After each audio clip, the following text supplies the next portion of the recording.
everybody. Welcome to another episode of Spring Fever with me, XFL, USFL, CFL, Jim of all leagues, joined by Eric, Uncle Rico. How you doing, buddy? Dude, doing good, man. Doing good. Ready for football to get started. I think we're like 60 or some odd days away. So, that's 2 months, dude.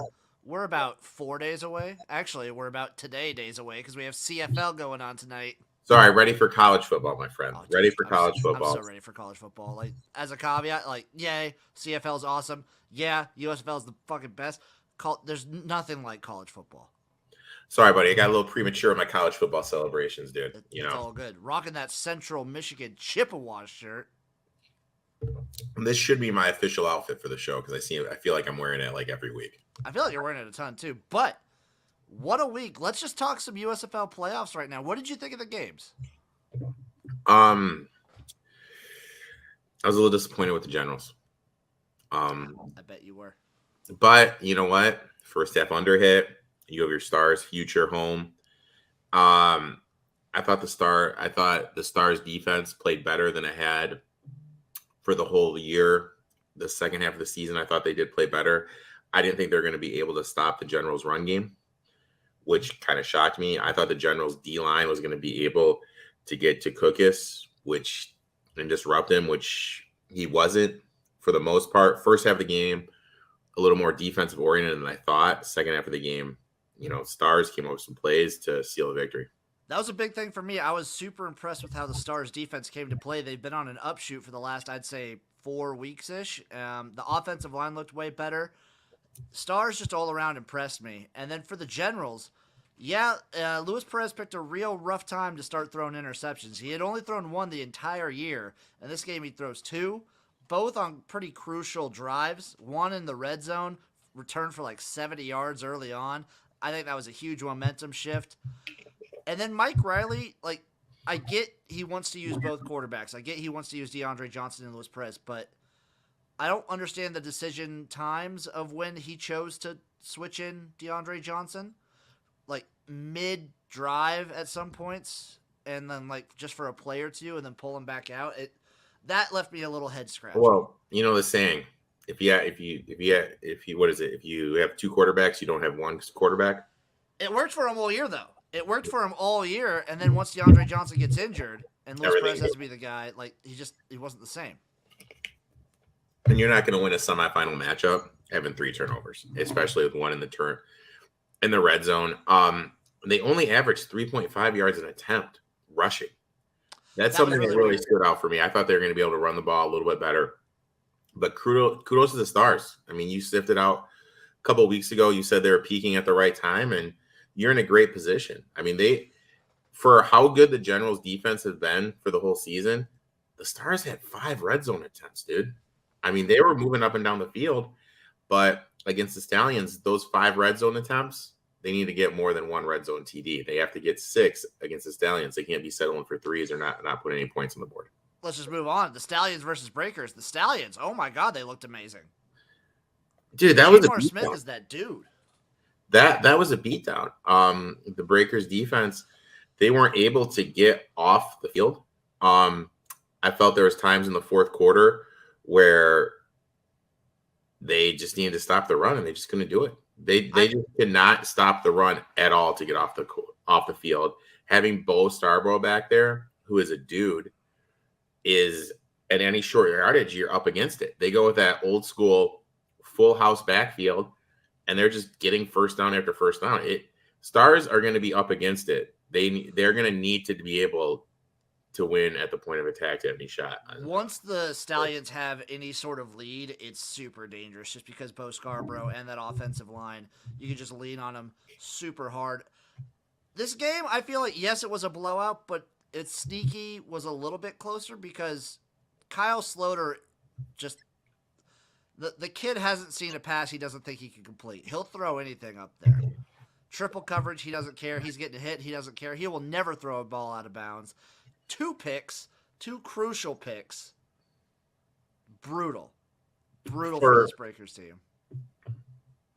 Just off the top of your head, who do you think had more yards, the Breakers or Stallions? It was the Breakers. Yeah, by 100. Yeah. Stallions only had 289 total yards, only averaged 5.2 yards per play. The turnovers were massive.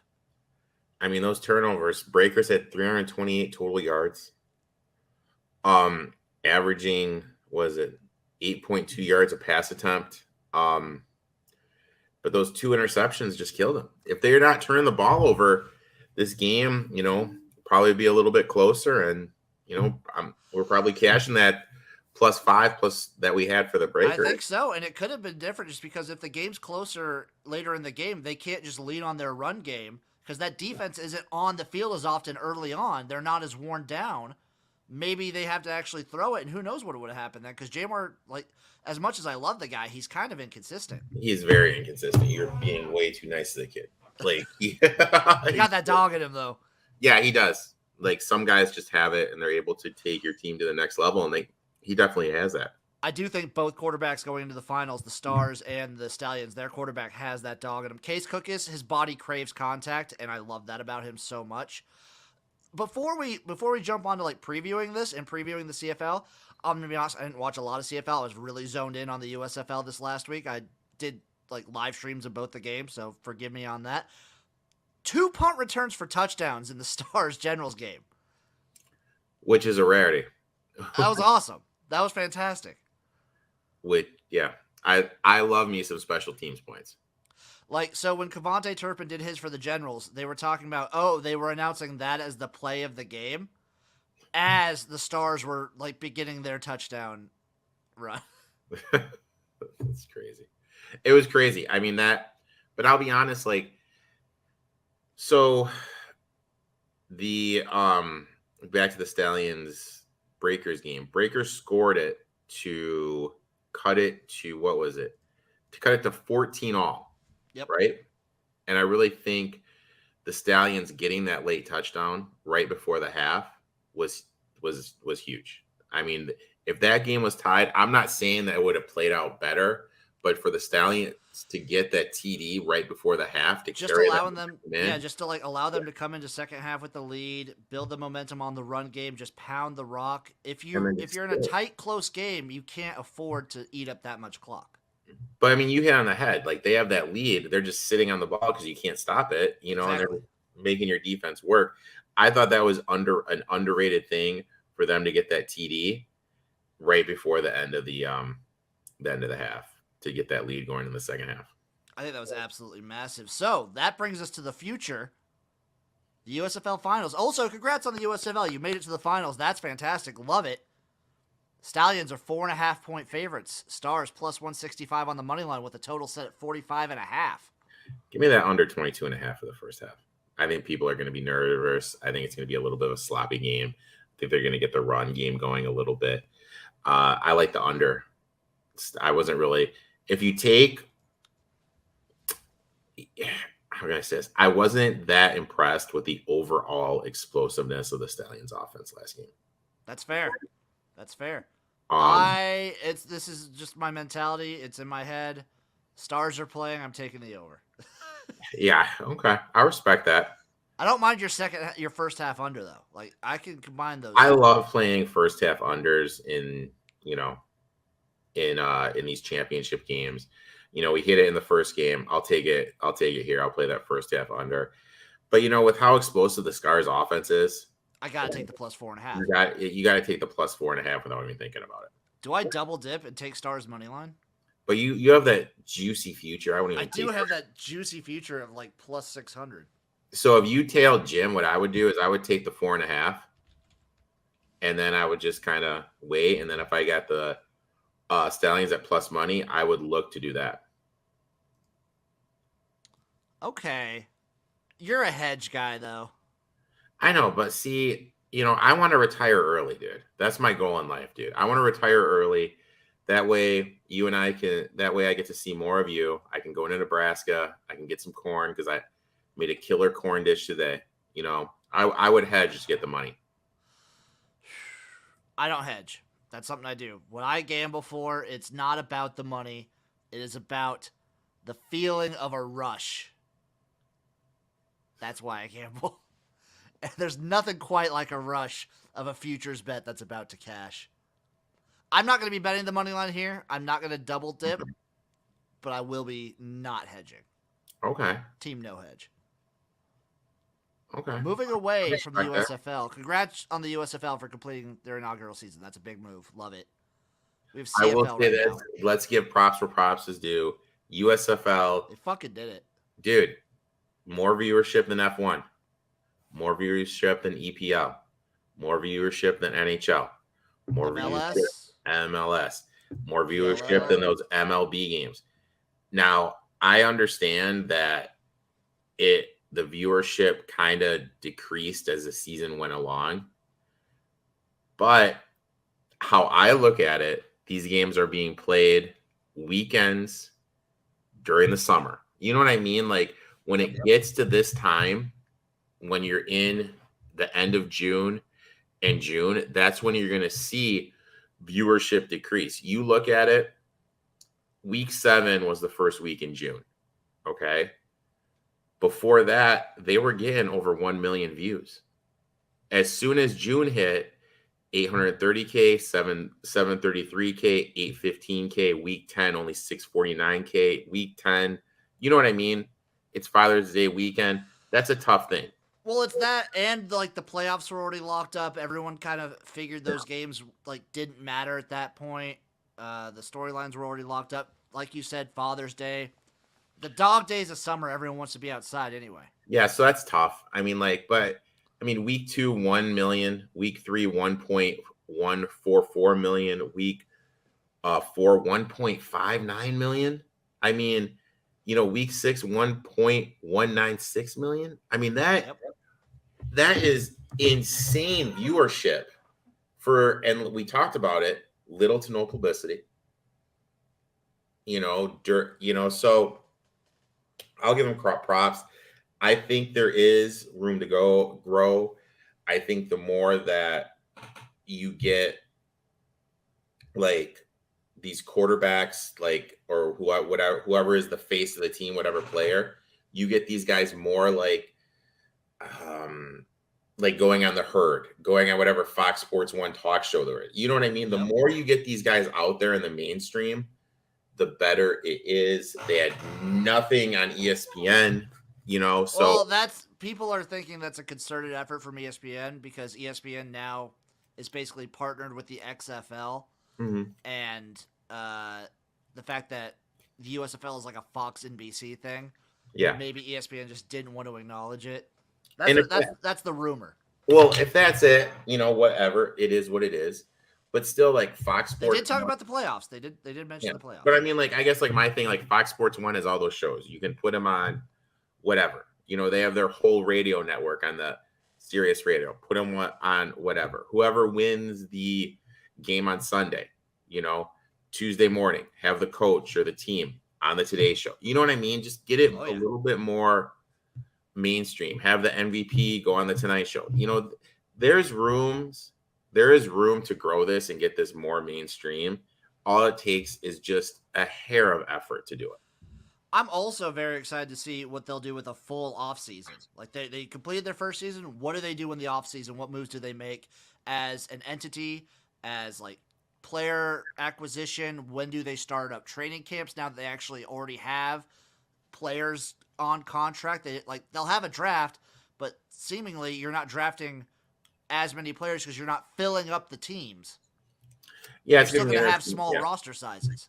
I don't think they're changing the roster sizes very much. Yeah, I don't think they may add a couple more people. I do think they need to add those big guys, man. I think they need to up it up because it's out there. Yeah, you know what I mean. I do think they do need to add a little bit more depth. I don't know how much they do though because I think they still want to save money. Like I don't know how big they make these rosters. Yeah, that's true.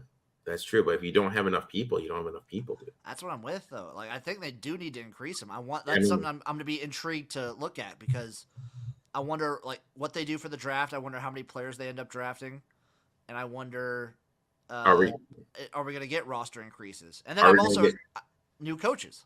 Yeah, new coaches. Are we going to get team ownerships? Are there going to be a couple hubs? I'm kind of skeptical about the team ownerships. I really hope so, but Yes.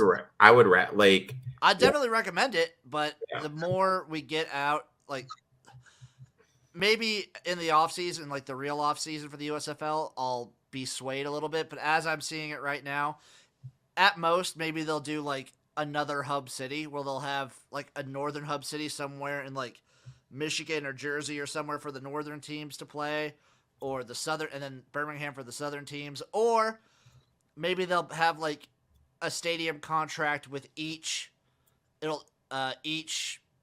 state where they put like a stadium for that team, and the league would travel around as a whole entity. So you're not paying for travel from like Michigan to Birmingham, blah blah blah. You're not paying for everyone to travel every week. You're just paying for like one big move every week. So they play all the games in Birmingham this week, all the games in Michigan this week, all the games in blah blah blah blah blah. I think I like your first idea, a northern hub and a southern hub. I don't like if they're not gonna do team ownerships. I'm okay with that too. Yeah, I think that would be the best play. But you still run into the issue of one team having home field advantage the entire season. Yeah, but you know what? At the end of the day, let's face it, it comes down to money. It comes down to the TV. It comes down to the TV deal. And Fox and NBC both seem really happy. Like, it was profitable for NBC. Fox seems extremely happy. They're guaranteed for a year, too. We'll see what happens. And plus, like I said it a couple of weeks ago, as long as they have these streaming services, they need stuff for that. Yep. To put that on the Peacock, on whatever Fox sports streaming services, that is going to play. You know what I mean? So, I think, I think there's definitely room to grow. They could, like, Fox Sports 2 could do a fantasy show on it. Oh, yeah. You know what I mean? I think there's definitely a lot of room to grow with just a little effort. I think you could get something, because I've said it for a while. I think spring football plays. I mean, it's pretty obvious. I'm 100% there with you. Yeah.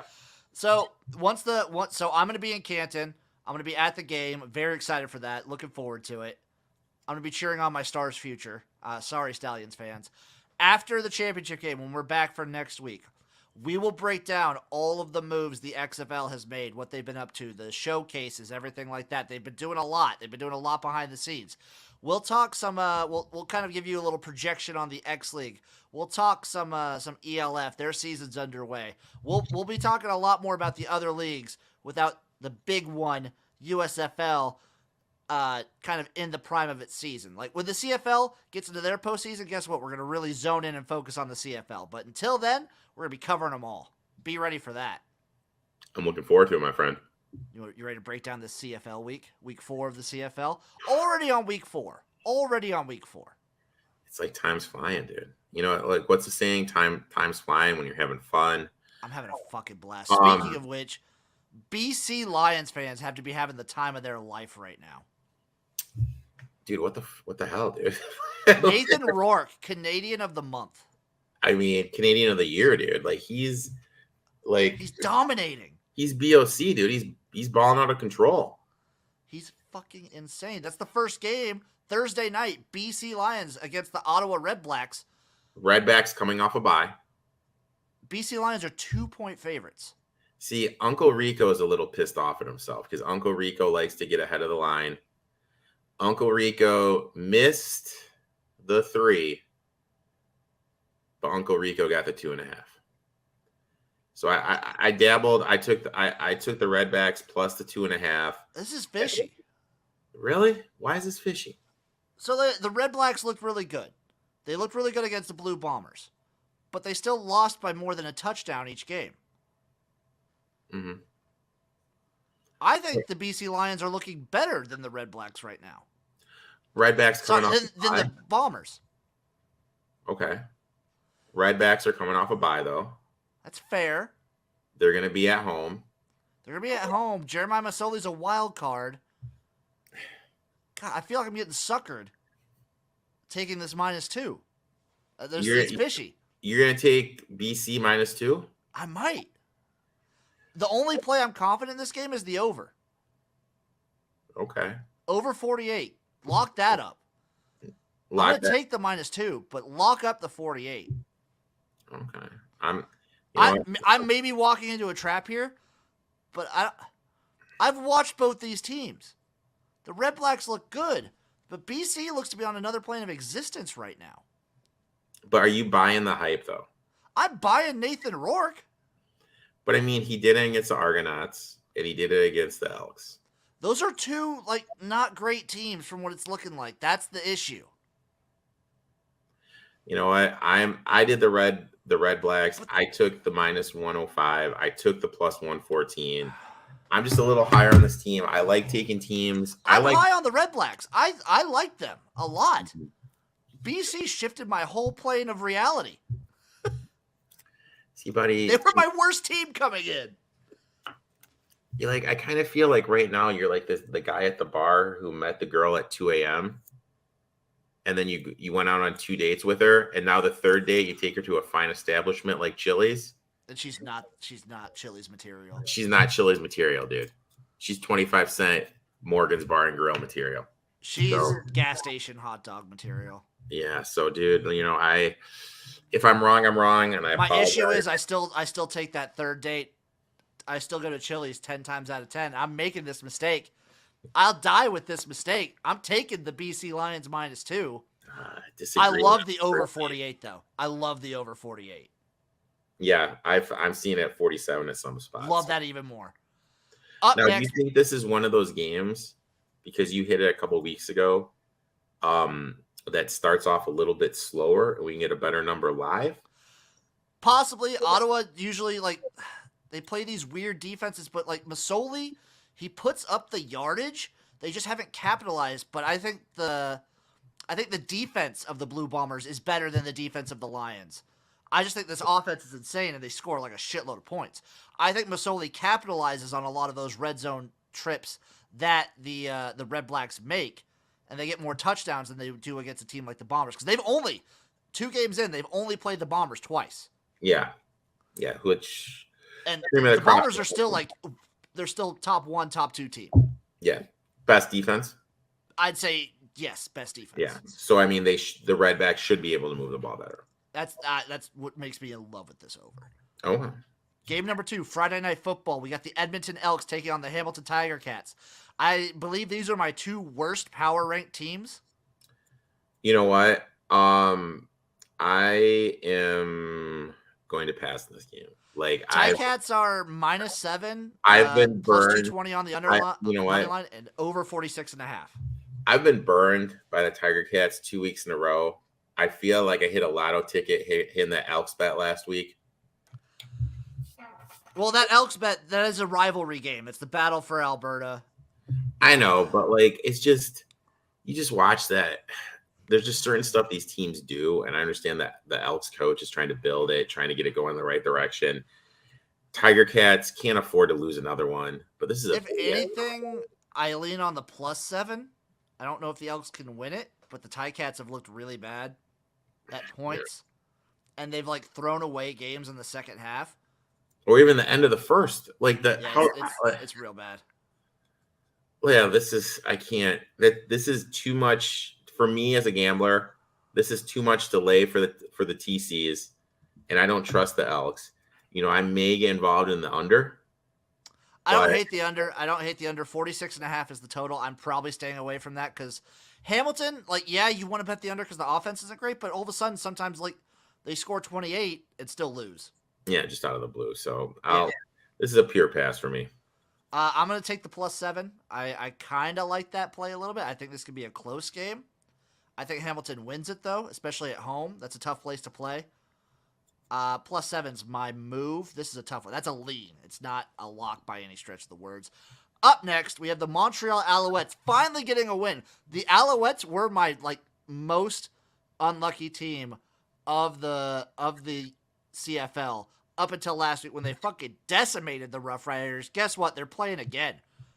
Alouettes versus Rough Riders. Rough Riders 4.5-point favorites at home. Oh, +170 on the money line. 46 as the over/under. See, the book I'm looking at is a 3.5. That's even better. Because I like the Rough Riders to kind of get a bounce back spot. Because guess what? We finally got the bad Cody Fajardo game. It happened. See, what I really want to happen is I want a minus. Can we get a -3? It's weird because I'm looking at BetStamp right now. I mean, I'm seeing anywhere from -3.5 to -4.5. You might want to wait. I bet that goes down to a 3. I mean, this line has been It's fishy. it's literally been all over the place. So That makes sense because Cody Fajardo is an all over the place quarterback, and if he has a good game, I think the Rough Riders win. If he has a bad game like last time, I think they lose. So this is a very hard game to bet. I would probably lean +4.5 if you could get it. If you get down to -3, maybe take that because I think the Alouettes. The one thing the Alouettes are good at is keeping it close. They're an extremely competitive team, and they can kind of play with anybody, but they shoot themselves in the foot. yeah, And similar to the Ticats in some respects, they lose at the last minute. Don't let it happen. I love the over 46 in this game, though. I can see that. That's another lock. I'm on 2 over so far. Last game of the weekend, the Winnipeg Blue Bombers versus the Toronto Argonauts. Bombers -5, +175 on the money line for the Argos, and a 42.5 total. The lowest total. I think that's the lowest total of the season so far. Yeah, I mean, this is kind of I feel this is a little bit of an over adjustment.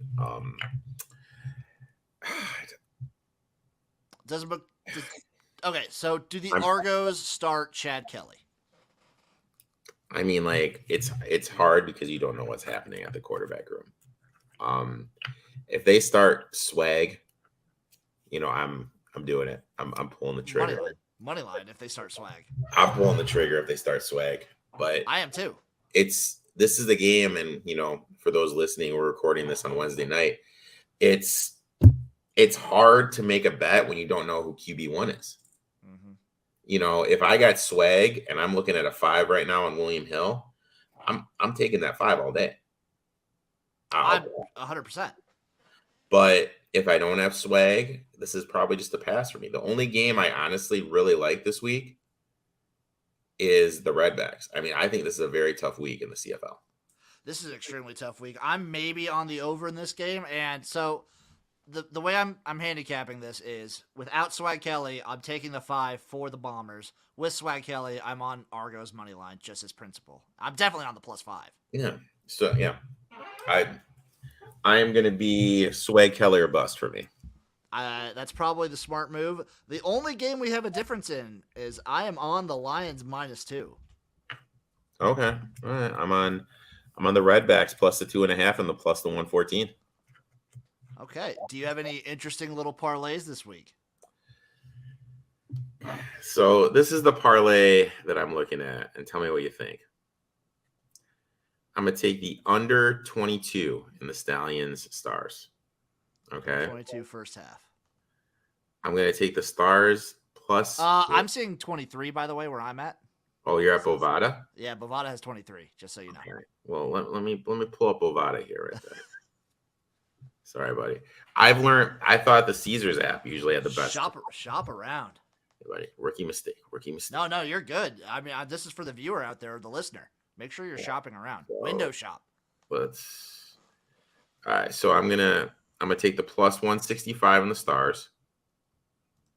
I'm gonna take the first half under. I've seen 22.5 on Bovada where I am. For the Stars? For the Stars, Stallions. Yes. I was talking about the Red Blacks game. I thought that's what you said first. Then I am going to take. This is a tough week, man. God, this is a tough week. I am going to take in the CFL. I'm going to take the Red Blacks. What do we got? I'll take the Red Blacks plus the 105, and that's at a +937. I mean, I think that's kind of what I'm doing this week.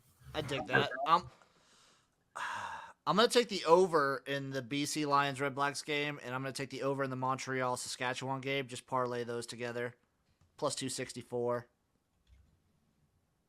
Now, if Sway Kelly's playing, I'm all over that over too. I'm adding the Argonauts +175. That gets this parlay out to plus. It's basically 27.5 to 1. I might just take I might parlay 3 of those games overs. Look at you, dude. I might get cheeky and do a 4-way. Do a filthy 4-way. Filthy 4-way on the overs. Can I round robin that?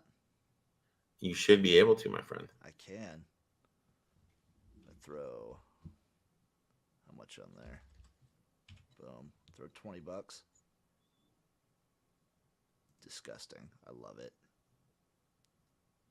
Boom. On every CFL over. We're hoping for points this week. Hey, buddy. You know what Klay Thompson says? Shoot or shoot. Damn right. Damn right. That'll do it for this episode of Spring Fever, brought to you, as always, by Better Than Vegas. Head over on to betterthan.vegas. Go get yourself some merch. Go get yourself some good-ass gambling picks. We're giving away winners, folks. Week in, week out. Hey, buddy. You know what they say. Winners win. Follow on Twitter at BTVBets. Follow Eric here on Twitter at ETOF21. Follow him on Instagram, YouTube, Twitch. You got a new show coming on next week, buddy. Dude, I'm really excited. Gonna have to have you on once you get back in town. It's gonna be a little 30-minute sports show. Talk about sports, talk about fantasy, talk about gambling. That's gonna be on Twitch and YouTube every Tuesday night at 10 p.m. Eastern Standard Time. Or if you're in God's country like Jim and I, 9 to 9:30. That's the Central Time is God's time zone. You all know where to find me at XFL Jim on Twitter, Instagram, YouTube, Twitch, TikTok, Facebook. I am all over. With the USFL coming down to a close, my USFL recaps are ended. If you can't tell, I didn't really do anything for the playoffs just because there's not nearly as many games to recap. I kind of like, why double up on have a USFL recap for one game when we're going to talk about it here on Spring Fever? That's been my mentality. I got the CFL recaps in full swing, but coming up, now that I don't have USFL to watch every single day, I will have at least one day a week, Sunday, with no football on my weekend. Guess what, folks? The XFL Gym Showcase is coming. Be prepared. Be prepared. It's on the horizon. Dude, you know what? My interest is piqued for That's that. what I'm talking about. Thank you all for watching. Give us a follow on Spotify, whatever you can find us, Spotify, iTunes, everywhere. Thank you all, and goodbye.